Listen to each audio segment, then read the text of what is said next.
I'm going to call the meeting to order. Would everybody please rise and join me with the Pledge of Allegiance, please. Pledge allegiance to the flag of the United States of America, to the republic for which it stands, one nation, under God, indivisible, with liberty and justice for all. Thank you. All right, first order, we have the... Oh, sorry. Missing that one. We're missing Ellen. I'm sure she just forgot. She'll be right there.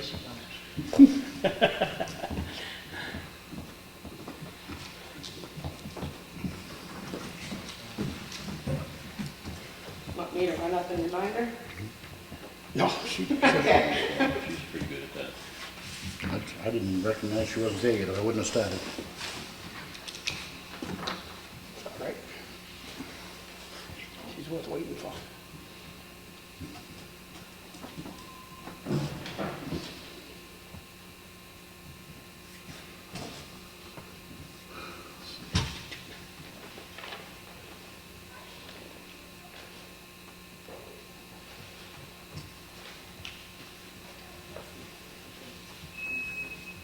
Yeah.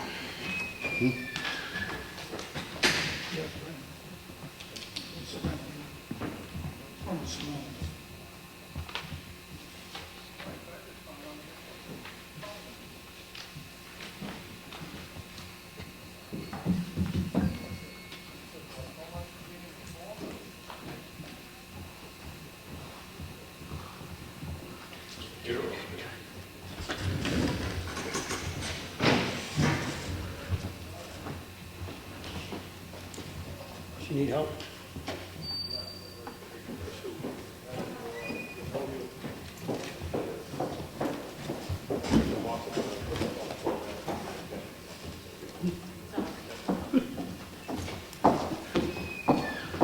Well, I didn't even recognize you weren't sitting there, so observant I am, and I already called the meeting to order. We already did the pledge. So. Thank you.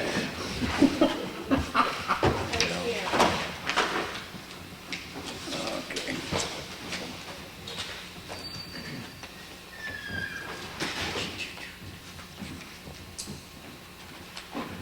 We have the first order of business is the minutes of the Selectmen's meeting which occurred on Monday, August 31st. I make a motion to accept them as printed. Second? Any discussion? All in favor? Aye. And we have the minutes of the Selectmen's Department Head Meeting and Workshop which occurred on Monday, August 31st. I make a motion to accept them as printed. Second? All in favor? Aye. Aye.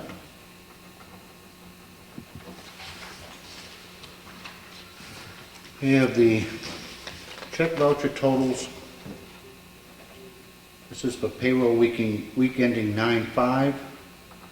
It's $136,517.27. Accounts payable for week ending 8/29 were $59,174.09 for a total dispersed last week of $195,691.36. This does not need to be acted on. It was actually taken care of last week, even though there wasn't a meeting by these two gentlemen. Check voucher totals for this week. Payroll for week ending 9/12 was $36,451.72. Accounts payable was $29,554.14.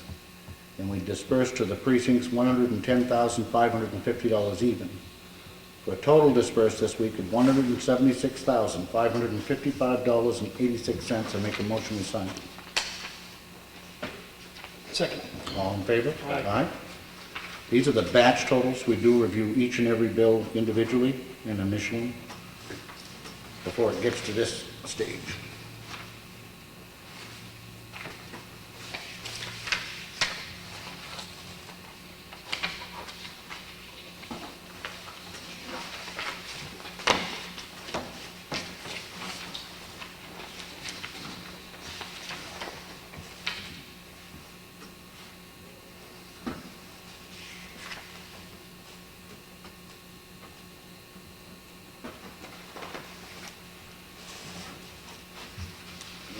We have an application for a link to our website by the Humane Society. I make a motion we approve it.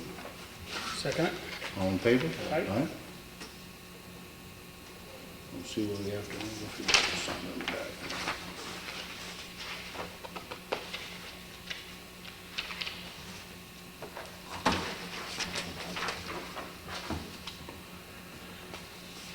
To the trustee of trust funds from the Board of Selectmen to withdraw $2,910.01 from the Whittier Covered Bridge Expendable Trust for a bill to Hoyle and Tanner.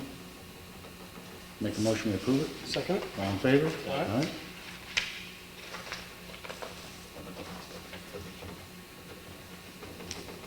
This was previously signed by all three of us individually. The request of our town administrator was an MS1 extension request form. We're just finishing up the reevaluation. Those preliminary, the final numbers were not ready, so we did file for an extension on the MS1 requirement, which was due for September 1st. We have an outdoor event application from the Ossipee Main Street program for a community appreciation barbecue. They're going to hold at the park. It's been through all of the department heads with no issues. I make a motion we approve it. Second. Any discussion? All in favor? Aye.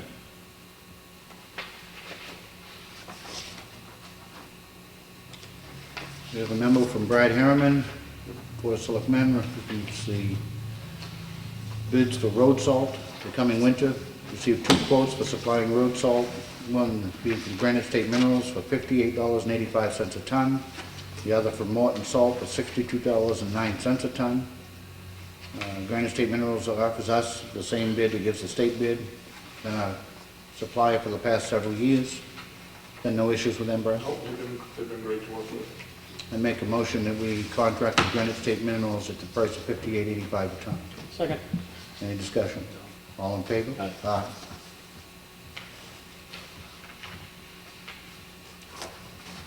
We have the Highway Department work log for the last 2 weeks, which are here in the folder for anybody to look at if they'd like to. I believe that we'd actually already acted on this, but this is the outdoor event application from the event Take a Walk in Our Shoes, which is scheduled for September 20th. So this is the application that was lost someplace amongst the, but it has been approved by everybody and it's been approved by us. Again, I would encourage anybody to participate. The Ossipee segment of this walk is going to be from the boat ramp on 25 out to Abbott's and Staples and back. We do?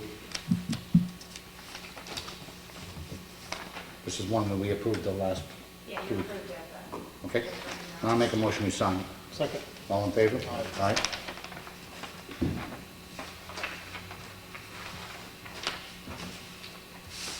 We have the contract from GIS Internet Services for it's a maintenance agreement, amount of $1,800. This is our current provider, correct? correct. No changes in the terms. Everybody have a chance to read this? I make a motion we approve it. Second. All in favor? Aye.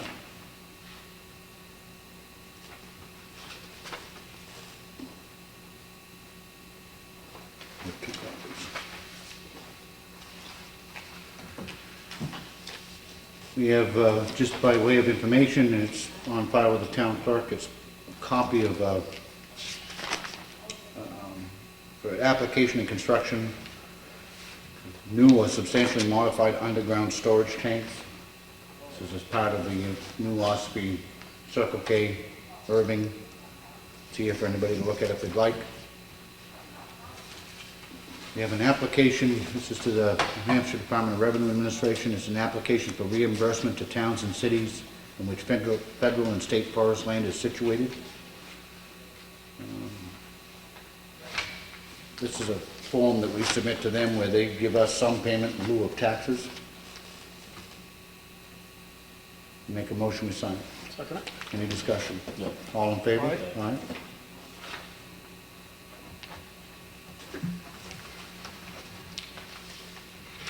The purchase order on a previously we discussed and actually accepted the bid, excuse me, from Industrial Traffic Lines Incorporated.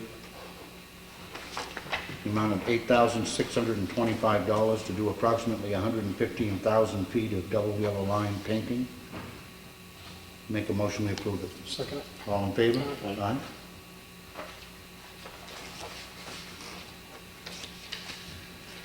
We have a request for abatement. This is to the town of Ossipee. It's town-owned property and should have been removed from the tax roll in 2013. I make a motion we grant that abatement to Second. ourselves. All in favor? Aye. Aye.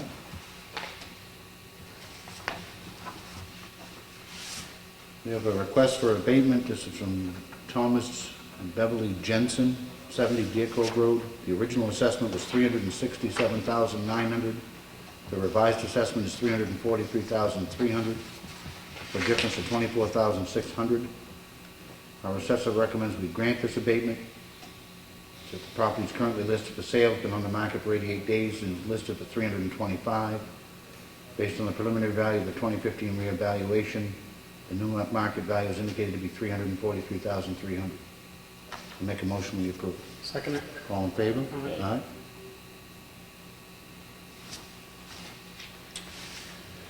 There are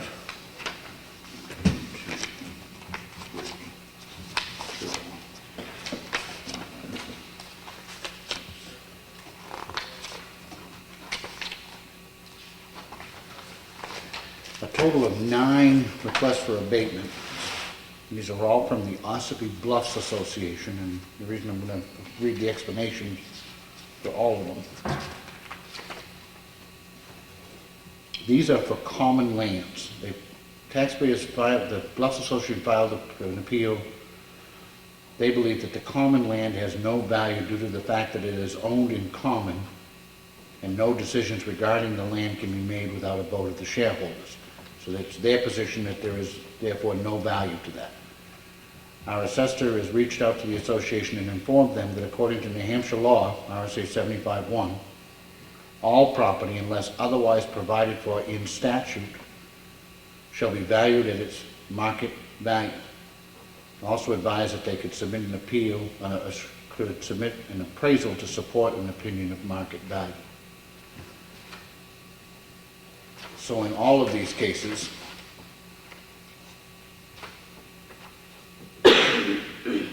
our assessor has recommended that we deny the abatement. And based on his explanation, I make a motion that we deny these 9 abatement I'll requests. second. Any further discussion? Nope. All in favor? Aye.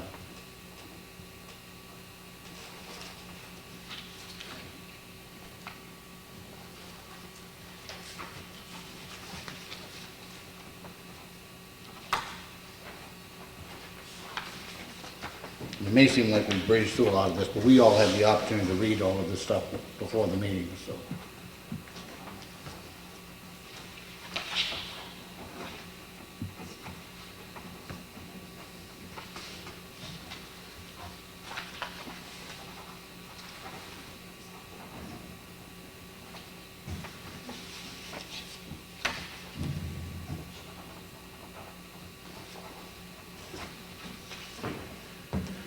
We have another request for abatement from the town of Ossipee, and it's regarding 136 Pine Hill Road. It's a town-owned property and should have been removed from the tax rolls in 2013. I make a motion we approve it. Second it. All in favor? Aye.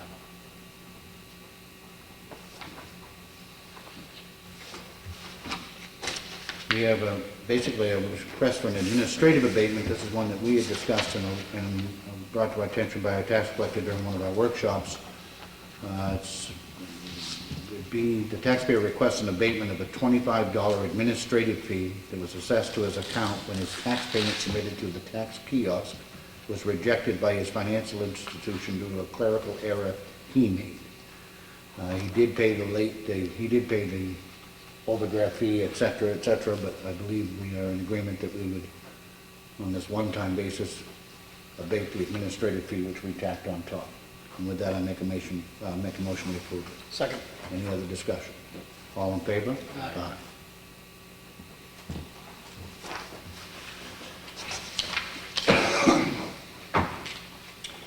We have a letter, Brad, I don't know, did you get a copy of this from the DOT? It's regarding their upcoming planning meetings for the 10-year plan. I've seen an email on it a while ago, yes. It's here in the file, and I certainly want to make sure that Brad gets a copy of this. These are the regional meetings coming up for them to discuss their 10-year construction plan, which they rarely ever follow after they adopt it, but that's besides the point. And this is a notice from due to a scheduling conflict, the 9/17/15 Rochester meeting of the Governor's Advisory Commission on Intermodal Transportation has been relocated. Anybody had planned on attending? Note that the Health Trust is going to be holding 2 public hearings, rate setting, surplus returns.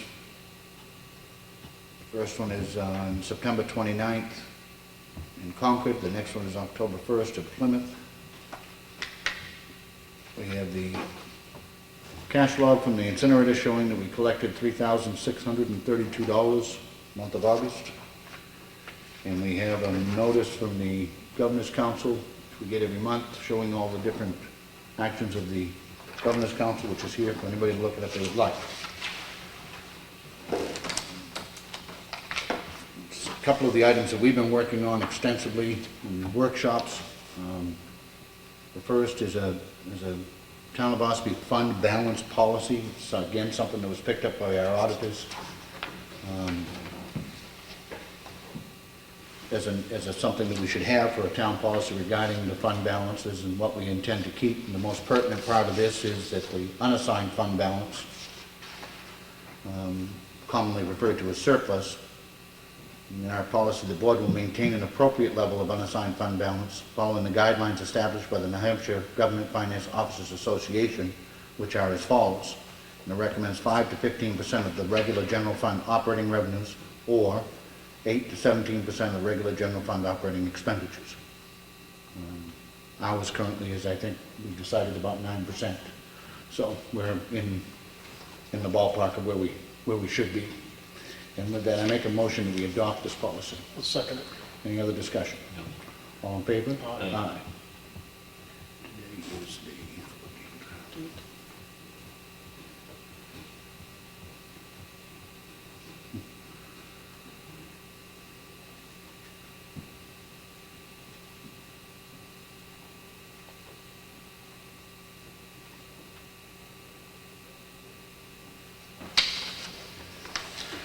And the other is a complete reworking of our employee manual. We and the town administrator have spent a considerable amount of time on. And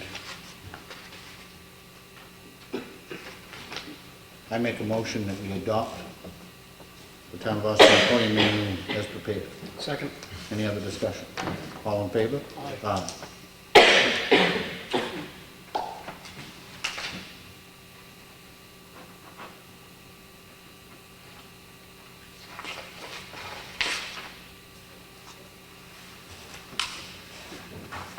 All right, that concludes the red folder. A couple minutes past due.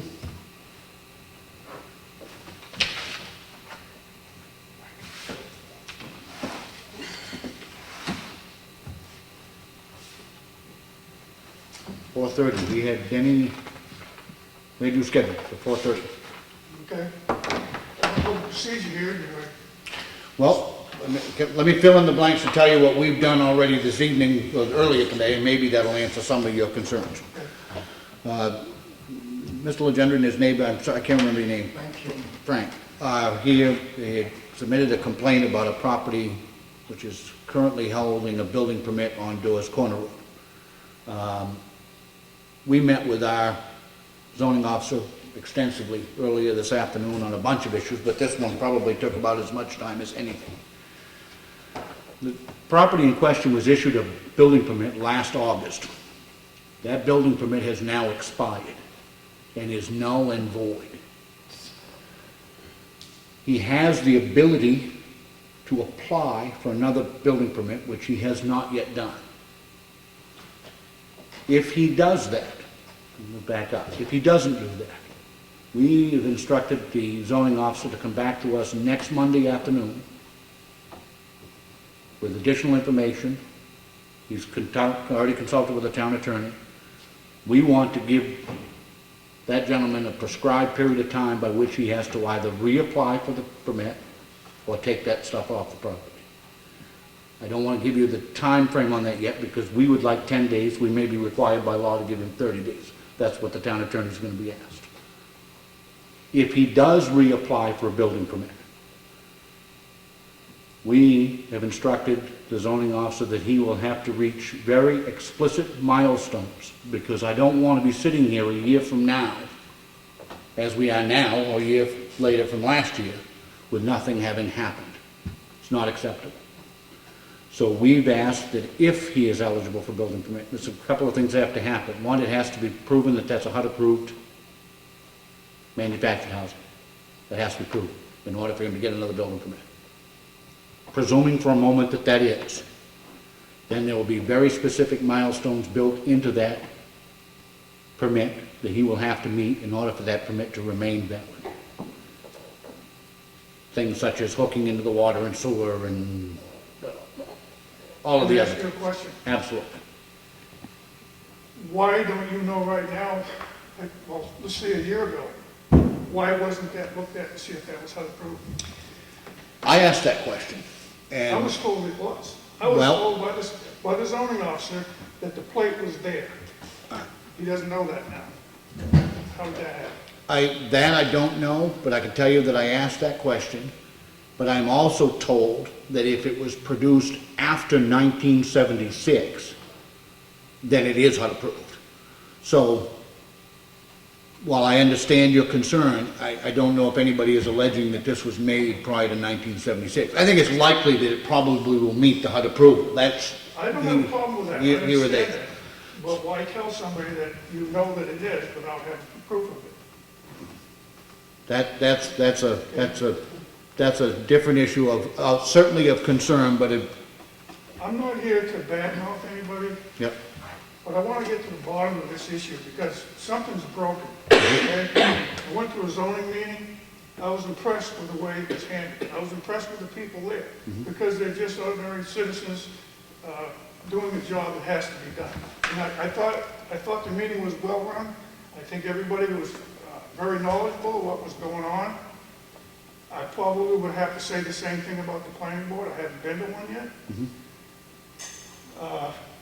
I know that you three guys are here. I know you. I know that you're concerned about the town. And like I said, I have doubts about the zoning officer himself. I just have a mistrust after some of the things that have been said and done. And I'm here to tell you, I think the departments need to work a little more closely together. I don't know how it works now. I don't know how you guys discuss things, but I think there's a zoning ordinance. If the zoning officer is right and he says he's not able to do anything because the zoning ordinance is just not tough enough, then maybe the planning board needs to be reminded of that or told that so that they can stiffen these rules. So you don't have a trailer sitting on a piece of property with no water, no sewer, no power, and live there for a year and not do a thing other than dig a 3x4 ditch. It just doesn't, I'm sorry, but that. Well, Denny, you don't have to apologize because we agree. And I don't want to see that happen anywhere else. The three. We're stuck with what's there, I'm sure. Nothing's going to change. It's a cancer, it's there. Well, We'll stop it from spreading. I'm not convinced of that, but I can tell you that the three of us were and are concerned about the process. We have collectively started, we said 4 months ago, we now meet monthly with our department heads, every month, individually and collectively. So we are trying to increase those communications. I think there's been a propensity, which I like, which is to take people's word. And listen, I prefer, whenever possible, to live that way. I don't think you can conduct town business that way. And I think simply because somebody tells you, I don't think when you're conducting town business you can take it. I think you have to practice due diligence. I think you have to, for instance, and that was one of my questions, was on the issue of the HUD approval, either it is or it isn't. I don't think you can take people's word for stuff like that when you're dealing with town business. I talked to HUD. I got him on the phone. I went to the regional director. And I was told by them, which again is in conflict with what I was told here in the zoning. The trailer itself, if nothing's been done to it, to alter it in any way, it does fall under HUD. The wiring, the installation, that type thing, it falls, it still falls, even though it's changed hands, okay? But as far as setting it on a piece of property, it falls under the zoning ordinances of that town Correct, or city. correct. HUD has nothing to do with it. Absolutely. Other than if they were financing. If they were financing, it wouldn't be sitting there without a foundation under it. That's absolutely correct, but our zoning ordinance does not allow one that is not HUD approved. Okay. So it doesn't allow it, period. So, I'll ask this question. Do you have to have a foundation under it before it's placed? I don't think so. Before it is placed permanently, yes, absolutely, and in compliance with the building permit. What was proposed by this gentleman was that they put this in as a temporary structure while they completed the I understand. rest of the site work. Okay. And that was, had he done that, quite frankly, we probably wouldn't be talking. I mean, maybe we would have, maybe we wouldn't have, but the problem is he applied for a building permit to be able to do all those things, moved in this temporary structure, and then never did anything else that was Right. in the building permit, nothing. Can I say something? True? Every time we came down to talk to the building inspector, it was you and I, and we voiced our opinions, and the first time he told us what he said to the person involved, and he laid out what was going to be going on, just like he did, and he get a building permit and everything else, and he was going to get this work done. He had 1 year. If he couldn't complete all the work 1 year, he could get an extension. He did explain that to us. Mhm. That man did nothing. And that's why he's not been granted an extension. Let me No, just, but I mean, let me finish. okay. All he did was cover it over because it leaked like a sieve, which, in my opinion, should be deemed uninhabitable. Not habitable. Uninhabitable, yep. Uninhabitable. He just started, probably in the middle of July, in the heat, to dig it with a shovel. Today, I was told he saw it, a bulldozer was in front of him. Backhoe was in there. He hasn't tied up to the sewer. I don't know where he's getting his water from. And he's got, I would hope he has water in there. All I can see at night is a little, I think it's a battery operated light in the window. I mean, how can, and then we came down just recently, and he said, well, he's working on it, and he gave us all this other excuses. And today, I see him out there, actually, it was over the weekend. They came in and cut all the grass, made everything nice, moved the outhouse that was 6 feet from my kitchen window, moved it out, and he started to do things. Why couldn't that have been done a year ago? Why, if he doesn't finish in a year from now, is he going to get another extension? No, let me back up a couple of things. And some of your point is valid and some of it isn't, and let me tell you where it isn't. In fairness to our zoning officer, what he told you was absolutely factually correct. That when we issue somebody a building permit, let's just say you issue a building permit to build a house, and you had made substantial progress, remember those words you used, substantial progress, and you run out of time, the year runs out, then we do, by our zoning ordinance, automatically give you an extension to finish. Why wouldn't we? What has happened here is he did not make any substantial progress at all. In fact, he didn't make any progress. So that's why he was not given an extension on the building permit. And right now, there is not a valid building permit any longer. The one that was there is null and void, expired, gone. If he applies for a new one, that's when we're saying he has to provide the proof that it's had approval, and we will set these milestones so that we're not sitting here another year from now hoping that something gets done. He's either gonna do it or move the stuff. There's one other issue that I'm a little concerned about. Occupancy. Who makes that decision? And what's it? I tried to find a form for that and I couldn't find it anywhere in the zoning. I don't have a problem with someone working a piece of land. If it takes them 2 years to get what they need done, like put the foundation in, whatever, fine. You know, that's not bothering me. What bothers me is that they're living in conditions that I don't think are healthy. They're lugging pots out in the morning for the outhouse. There were 5 people living there now. There's no water, there's no bucket. If the building permit has been denied, do I have to move off that property until that's done? I'm not sure, but the issue of occupancy was also a center of our discussion upstairs a short time ago. Because my question, Denny, was that if I was to build a new house today, before I can move into it, I have to have an occupancy permit. And I would presume then that I would have to meet some minimum standards in order to qualify for that permit, be it water, septic, certain number of bathrooms. I mean, I don't know, there's all things in the building code and with the fire department. I believe you are correct.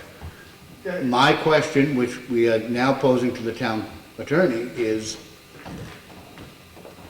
do the same occupancy standards apply to a temporary house as a, we know they don't all apply. Because for instance, under our zoning, you could use an RV. You could, under our zoning for up to, what is it, up to a year or 2 years, so you can, it's up to a year. I think it's up to a year. You could even put an RV on and live out of it while you're building a house. Which again, you and I have talked, that makes sense. I don't have a problem with somebody doing that. So the occupancy standard, obviously for an RV, is different than what it would be for a house. But there has to be some standard. There has to be some... DES says that it has to be an approved septic system to get occupancy. Well, but they got town septic. They got town sewer going by, so they don't need They're it. not hooked up to it. No, I know, but they don't have any water going to the house either. They're not even paying for it. Well, I don't know what I'm paying for There's it. another That's something for the water and sewer department, but... We checked on that, they're not paying. But as long as it has, This is something that's fallen through the cracks. The system is, it seems to me, is broken. I don't think, like I said, I'm not here to point fingers or holler or scream, but it seems like everything is in place, but it's not working together. It's a puzzle, it's not put together so you have a picture. I was at the meeting the other night. Like I said, I was impressed with what went on. I think everything's there, but I honestly, what is the description of the zoning officer? What are his duties? I can't find that anywhere. If you're a zoning officer, in my opinion, with what we're paying him, he should know the state ordinances too. And if there's an issue with a state ordinance in town, he should be responsible for that. I shouldn't have to call Concord to get someone from the state to come up here and do a zoning thing, that we have an officer here that can do it. I have a problem with that. there are certain, well, I would agree and disagree with you on that one, Denny. I mean, there are certain things that he certainly should have a working knowledge of all the codes, and I think he does. There are certain areas, though, that are outside of his jurisdictional control, and would have to involve the state. I mean, issues like DES and them, he has people I'm sure he can work with and call and et cetera, but they are their statutes and ordinances to enforce, they're not ours. I'm not saying he shouldn't have knowledge of it, but there are parts of it that they wouldn't be able to. As far as his overall job description, again, that's something that we've worked on. We've just redone it. We have shifted, and this is kind of a side issue, but we've shifted a lot more responsibilities on government building maintenance, et cetera, onto him currently, because we quite frankly thought that with the number of building permits being down, that he had some time that Brad didn't have, quite frankly, and Brad used to have the responsibility for all the government buildings. So we've moved some stuff around. As far as this system being broken, and it would only, let me just offer this. I think for the vast majority of times, it works very well. I think when most people come in and they apply for a building permit, they're doing it because they want to build a house, and that's what they do, they build a house. And they may have temporary structures, and we see this happen many times. And it works fine. They live in the temporary structure, they build a house, they move it away, and everybody lives happily ever after. That works fine, and it should be allowed. I don't want to live in a town where the zoning is so restrictive that you can't have that. The problem becomes when you have somebody who doesn't play by the rules. Then what do you do? So here's my other question. Shouldn't it be the responsibility of the zoning officer, either monthly or quarterly, semi-annually, whatever? Shouldn't he visit those job sites to see that things are being done? Absolutely. Well, I don't think that's being done, It will be. because if it had, we wouldn't be sitting here right now. Well, we might be, because again, remember, under the building, when we issue a building permit, it's good for a year. It's good for a You year. can void that. You can, but we're saying to you, when we give you that permit, you're gonna year to do it. It's not until you do nothing that it becomes an issue. So I agree with you that, is that a potential place where we could have this happen again? Yes. But how do you balance that with being so restrictive that the guy who does abide by all the rules and does what he's supposed to do can do it? I guess what I'm trying to say is, if someone has a building permit, like myself or anybody, I think the zoning officer's responsibility is to come by whatever you want to set that up. And it's not only good for the town, but it's good for that person, because I'm not knowledgeable with all the zoning laws. Yep. So if he comes on site and he says, you know, this is wrong, before I even get started, before anything happens, he's going to tell you, go through the steps with you, okay? If he comes on site and nothing's been done, he doesn't have to say anything. He writes this down, and he's got a report that he can hand a year later. Look, I went there this, and these weeks and months, and nothing's changed. You have something to go by. Okay? I think we have most of that, wouldn't you agree, Frank? I think that he has been visiting. I don't know if it's quite as structured as what you're asking. He's never been up there that I know of. Yeah, yes. He's been there twice. The first time we made an appointment to come down here and we talked to him, he said he would go up, and this last time he went up. And the last time the guy was out there that weekend cleaning up. He's telling him to clean up, but he's not telling him to do anything else. Well, you don't know what he's telling you. I mean, he's got to be telling him, Well, all right. cleaning up isn't going to do anything for the guy's building permit. No, I mean, at Not least, even digging a hole. but to do something, he was there a year ago and the guy did nothing, absolutely nothing, the whole year, except which, cover. again, I really do get what you're saying, and I understand your concern. But if I come and get a building permit tomorrow, I have a year. That building permit is good for a year. I can wait 11 months and 2 weeks before I start doing anything if I choose to. Most people would never do that. Most of you people, they want to build a permit because they want to build. So there are going to be those people who choose not to play by the rules, who then we just have to deal with. I don't think it's been dealt with appropriately up until now. What I'm telling you is, the three of us are on the same sheet of music, and I believe it will be dealt with accordingly. But he didn't abide by the rules. We absolutely agree. The problem really doesn't begin to manifest until after that year goes by. Give us a chance, we're working on it. Fine, I'm fine. We're working on it. We just want to touch base with I wholeheartedly understand. I think one of the things that's keyed any in it, and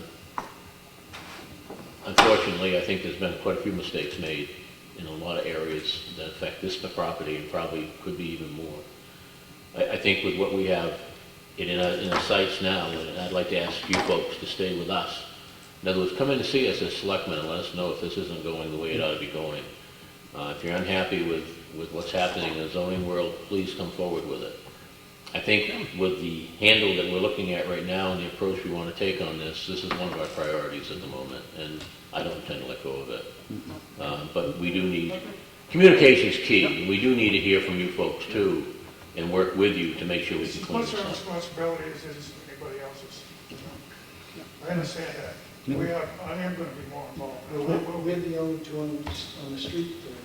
As Frank said, it's one of our top priorities. We're working on it. Everybody's kind of afraid to do anything. I think we get the framework in place anyway. I just work what's best for the town. Yeah, I've totally. lived here all my life. Yep, so do we. Yep, okay, Appreciate you coming in. thank you. Thank you. Thank you, Dick. All right, old business, covered bridge, anything new? Let's see.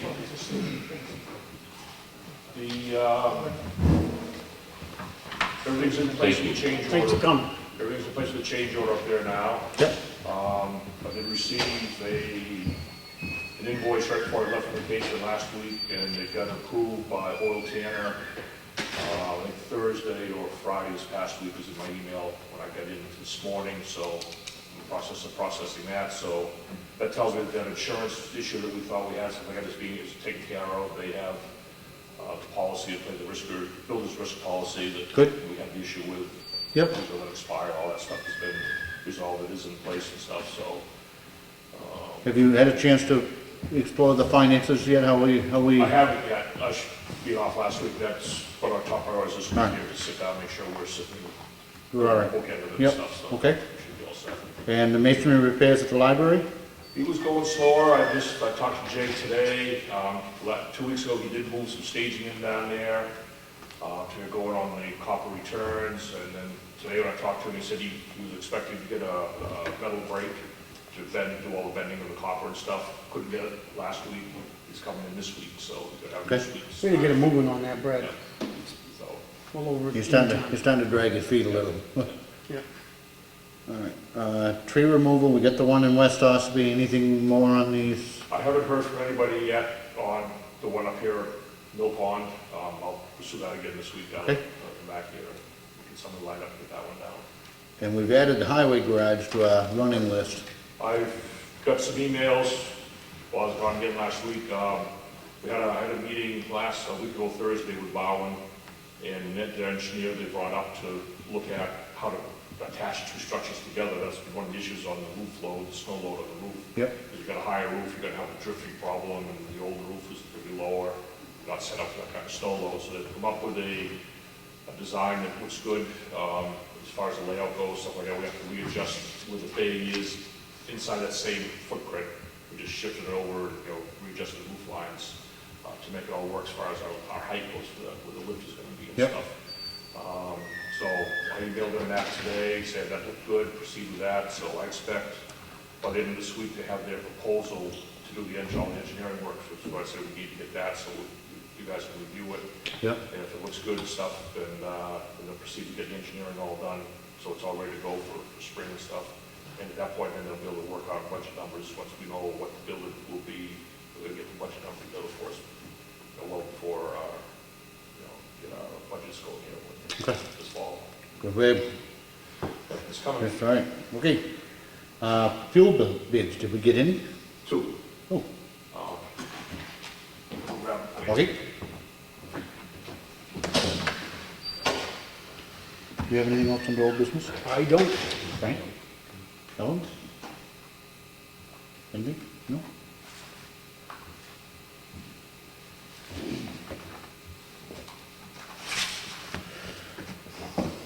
While we're discussing the fuel bids, last year, we kind of took it on the chin. Ball. Last year, we chose to lock in at a fixed price, which we did. Something I've kind of always been an advocate of, because it seems like all somebody has to do is break wind in the Middle East and gas can go up 50 cents a gallon. As it turned out, last year, we locked in at a fixed price and then it went down 60 cents a gallon. And we kind of took it on the chin for the rest of the year. Fuel prices right now are way down. It'll be interesting to see what we get for a proposal. Are you gonna lock in again? We have a couple of options. We either lock in at a fixed price or we take a floating price, which is usually so many cents over whatever the rack price is. And after the beat we took last year, I might go with the rack, I don't know. We'll have to see what they propose. Well, I think it's projected right now that it'll continue to drop. For now, Now, is that good? That's as good as a weather report you get. yeah. Light followed by scattered darkness, yeah. So, Do you use biofuel for anything in town? I think the only thing we were using some in the burner. I have a waste oil burner down back, we use our own waste oil we produce, we use that in the garage, well, that's it. Yeah. Don't have any wood pellet burners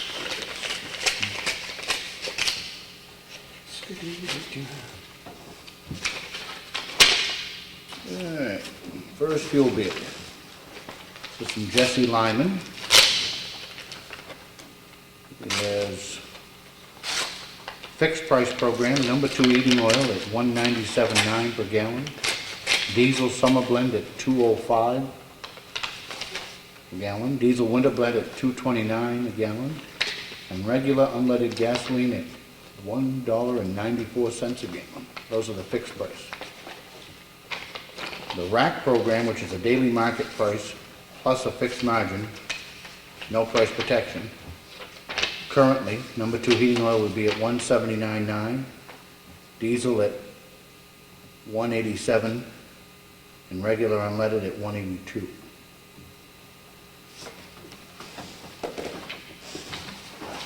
So when they say with the margin, is that they're gonna up it just a little bit more? They do the rack price plus it's usually like 13 or 14 cents per Yeah. gallon above it. And that's what they quoted that price based on today's rack price that we just read for the, for the rack. plus So like price. if you had to settle on this today and it was 184 plus another 13 cents, you're actually going above the 190 that is the fixed rate. The 184 included the increase. Oh, That was okay. included there. Okay, thank you.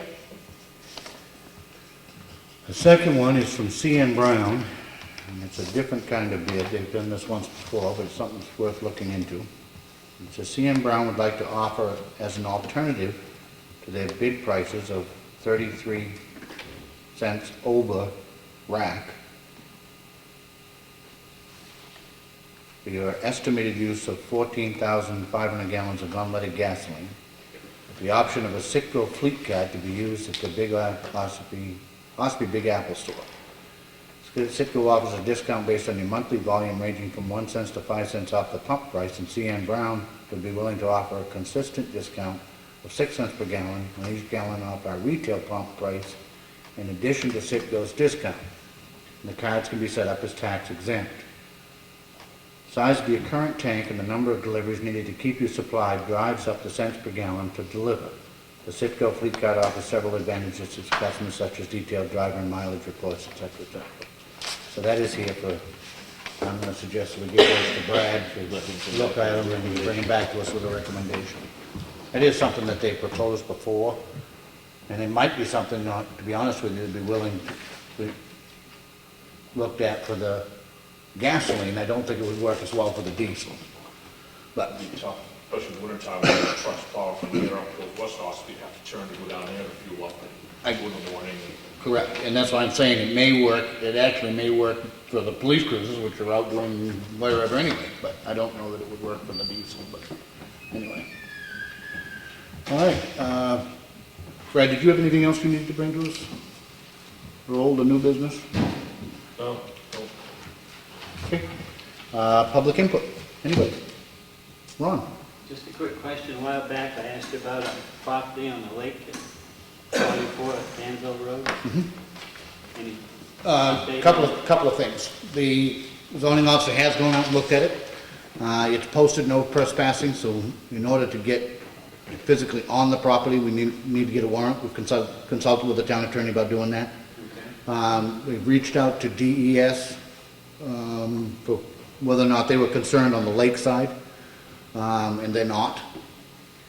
Could I get the point of contact that you reached out to in the, Yes. And there are two divisions down there. One is, correct me, surface watering, the other one is something subsurface.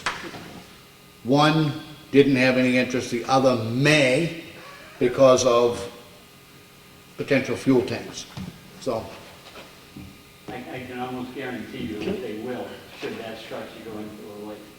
Ron, can you, after, show Frank and Rick those pictures I can. for me? By the way, it wasn't posted no trespassing when I took the pictures.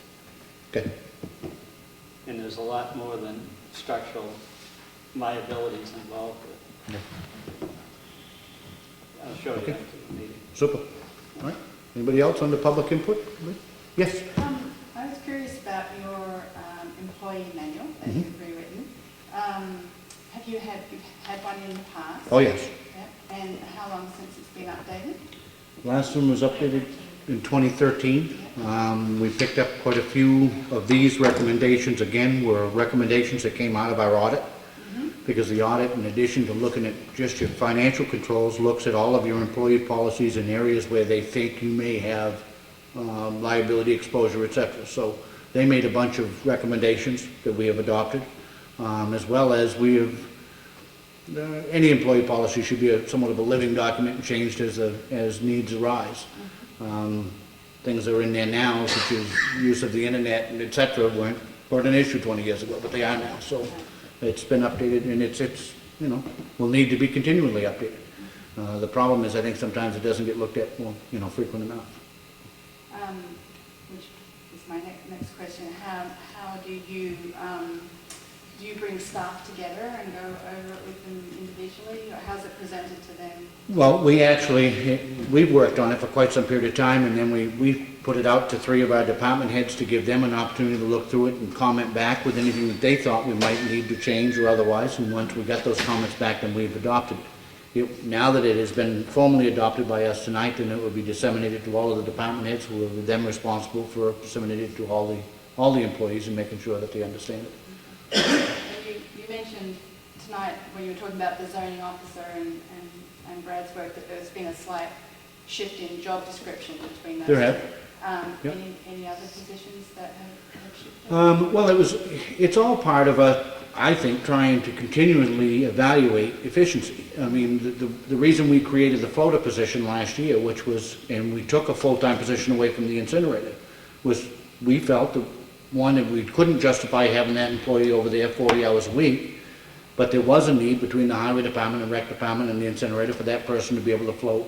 And so, yeah, I think we're constantly looking at the job descriptions as ways to,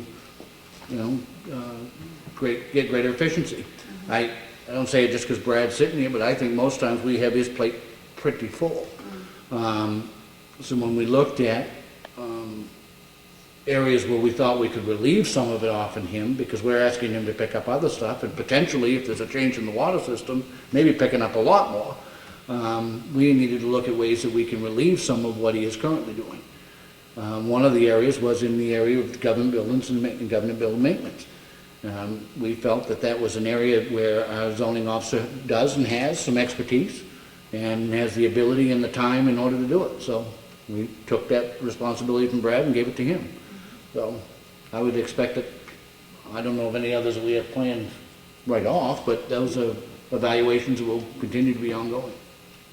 And you've mentioned a couple of times in meetings too, a desire to have an incentive or recognition program for staff. Was that part of that policy, or something? That is something we're still talking about. We haven't nailed it down, but it is not in the current employee policy. That's good, thank you. Anybody have anything else? Anybody? Right? No, sir. We have no need for a non-public? Excellent. Then I'm going to make a motion we adjourn. I'll second that. All in favor? Aye. Thank you, folks.